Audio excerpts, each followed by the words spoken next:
kung paputian ng labanan, ibibida ko si Melanie dyan. Sa bango at linis, siya'y maaasahan. Ang kanyang 7 dwarfs hindi mauubusan ng kaalaman at kakayahan. Merong nakatoka sa paglalaba, pagtutupi, pagsusukli, at pagtulong sa mga suki. Pagsasalansa ng mga tinda, paggawa ng sabon, at kung ano-ano pa. Ang kanyang mga paninda, hatid ay malaking ginhawa, nakakatipid ka pa.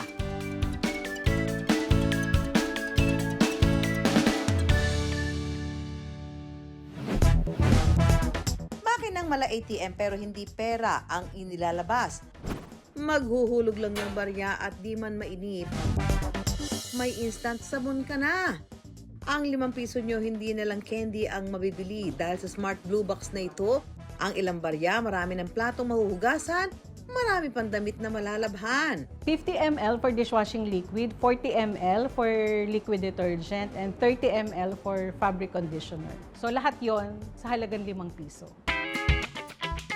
Ang gagawin niyo dito, maghuhulog kayo ng coins, di ba? Ito, may hawak ako mga coins. So pwede po ang 5 pesos, 5 10 pesos, pesos, and 20 peso 5, coins. 10, and 20. So, ihulog ko na ito, ma'am. Yes po.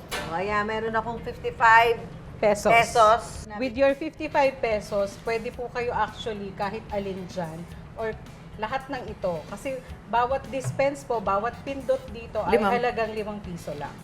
Ayan na. Tingnan natin kung hanggang saan darating. Ay! Yan po ang 50 ml. Yan. Okay, okay. So, gusto ko pa. Gusto nyo po. Ayan 10 po. pesos na yan. 10 pesos po. 100 ml. 10. So, 15 pesos. Nakakatuwa. So, dito naman tayo kay Dainty. 35. So, ayan na. Yan, Bus na budget.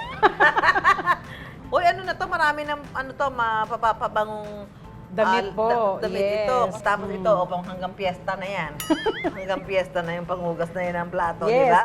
Ang negosyo ni Melanie hindi lang budget-friendly. May malasakit din daw sa kalikasan. Allergic siya sa paggamit ng single-use plastic. Kaya imbes na gumamit ng sachet, isinulong niya ang paggamit ng container na paulit-ulit. I really believe na lahat tayo, meron tayong pwedeng gawin in our own little way para makatulong sa pagbawas ng mga basura dito sa Pilipinas. Hindi lang dito sa Pilipinas, kundi sa buong mundo. And maraming pag-aaral talaga na sabi nga nila, by 2050, mas marami na daw ang plastic waste or basura sa karagatan kaysa sa mga isda. So, yun palang nakakalungkot isipin. 2020 nang simula ni Melanie ang soaps and detergent manufacturing business. Para masiguro ang kalidad ng mga gagawing sabon, sumangguni sila sa eksperto.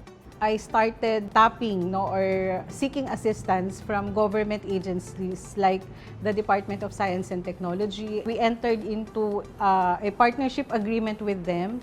So yung aming mga produkto, yung formulation, yung research and development ay ginawa namin through the help of DOST-ITDI. Sa puhunang 500,000 pesos, unti-unting lumago ang negosyo ni Melanie. Mula sa dishwashing liquid, fabric conditioner, at liquid detergent, meron na rin silang hand soap, multipurpose cleaner, car shampoo, at iba pang mga panlinis at household essentials. 2022 naman ang maisip ni Melanie ang ideya ng soap dispenser. Gusto ko makapag-offer ng refill pero ayoko siya yung tinatabo. Ayoko siya yung may human contact dahil nga ang goal ko is makapag-offer ng refill na hygienic. Namuhunan kami sa pagde-develop ng mga dispensing unit. So we spent mga around 150,000 to fabricate yung aming dispenser.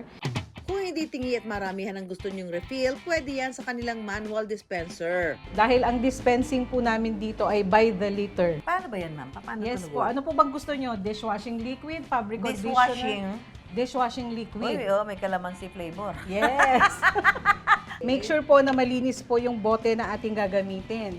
Tapos po, tatapat nyo lang po at ayan po. Wow, ayan na. Puno na, ang bilis. 500 ml po. Okay, magkano to, ma'am? 30 pesos lang po yan. Open for franchise na rin sila. We offer the Sabon Express Smart Blue Box at 249,000 each. It comes with marketing collaterals like yung mga pull-up banner, flyers. It also comes with initial inventory of products. It has dishwashing liquid, liquid detergent, and 2 variants of fabric conditioner. Ang negosyong ito kayang patakbuhin kahit nasa malayo ang may-ari dahil portal-based ang makina. Basta connected online, pwedeng ma-check ang update sa sales, inventory at data analytics. It's also equipped with a CCTV camera para siyang ATM machine. So real-time, pwede mong ma-access. It's a comprehensive monitoring ng negosyo. Dahil sa convenience ng ganitong negosyo, parang bulang dumami agad ang kanilang franchise in just 3 months. Sa ngayon, meron na silang branches sa Taguig, Cabuyao, Laguna at Iloilo. Talagang nakikita namin na marami pong paulit-ulit at mga repeat order ng mga customer na bumabalik. Ang kanilang main branch sa Quezon City, hindi na lang basta tindahan ng kanilang mga produkto. Nagkaroon na rin ng laundry shop. Makikita rin dito ang manual at automatic refilling machine for franchise.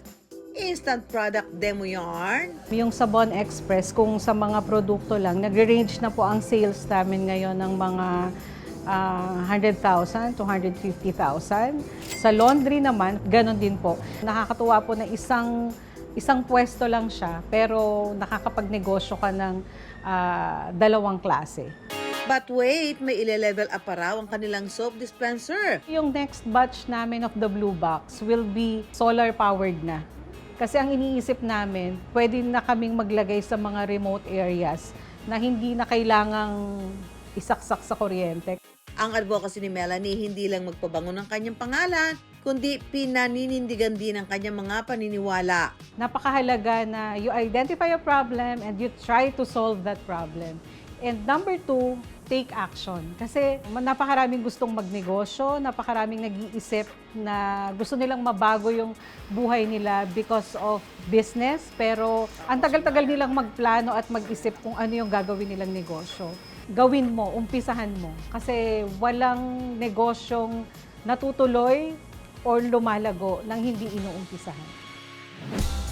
Sa pagnenegosyo, hindi lang dapat kita ang mahalaga, kundi maging ang epekto nito sa pangkalahatan na walang halong kaplastikan.